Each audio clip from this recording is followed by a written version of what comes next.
Hello and welcome to the Daily Forex Report for January 7th. We're looking at the U.S.-Japanese yen pair. You can see we have several 4-hour sessions that have tagged this trend line that we have. It's been riding it up. Overall, the U.S.-Japanese yen pair has been moving higher. What I'm looking for is a pullback day. They do occur even if the overall trend is to the upside.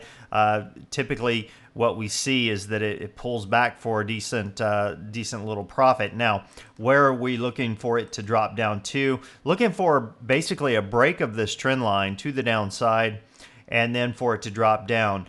So anytime it breaks on the 4-hour time frame, right in this area, anywhere along this trend line, actually, we're looking for it to break down to the 87.34 mark, at least in the beginning, then on down to the 86.74. So just from an example standpoint, if it were to break down here, we're looking at about a 30 pip move down to about 90 pips.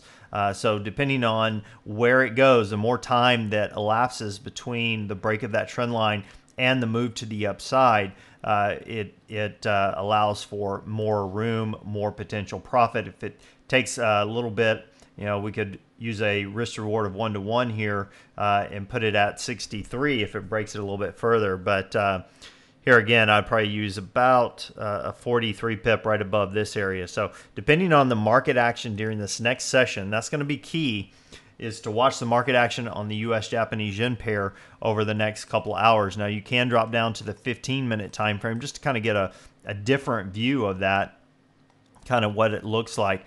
You could even, if you wanted to, go ahead and drop in a trend line from this point through to here. You can see we're very close to actually breaking that. If we get a close below it, now that's a close below it, you could look for it to come on down to this point and either go to break even and see if it'll run down to here, or you could just take your money and run. That is completely up to you. That is another way to play it. If we get a break in the next 15 minutes or so, you're looking at about a 50 pip move, 49 pip move with a stop loss here of about 42.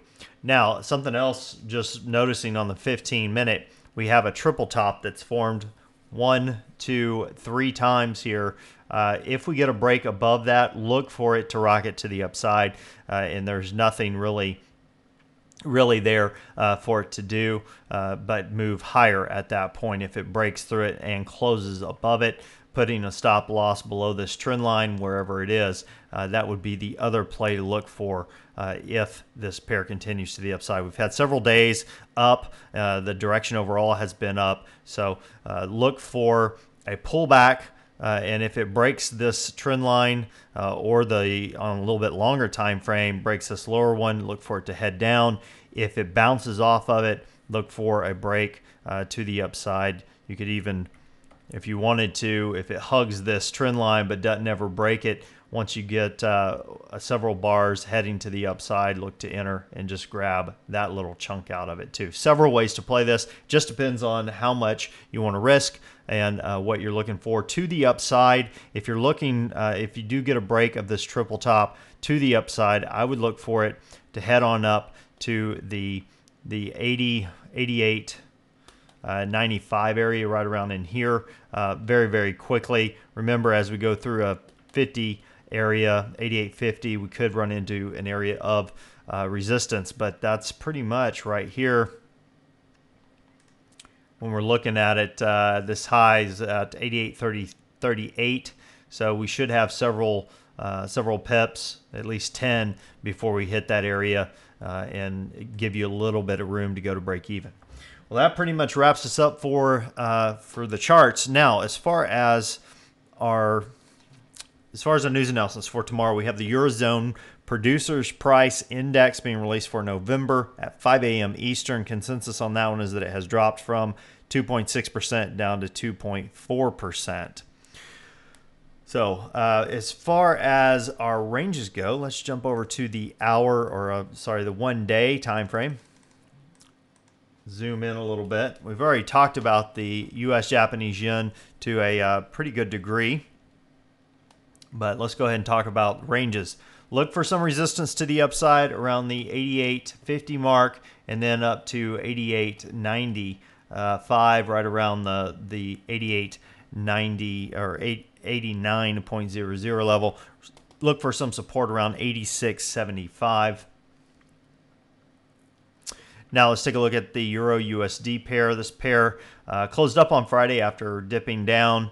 Look for this pair to potentially go as high as 131.60, possibly as low as 129.54. Look for some resistance around 131.25 and look for some support around 129.95. Now the pound US dollar pair closed lower on Friday. Did have a very strong tail, pulled back above previous support to close.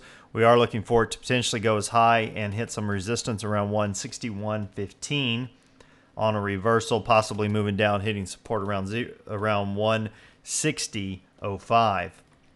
Now the US Swiss, this pair closed down on Friday. Look for it to potentially go as high and hit some resistance around 0.9300 and look for some support to the downside around 0.9195. Well, that wraps us up for today. Until next time, this is Jason Fielder. Good trading.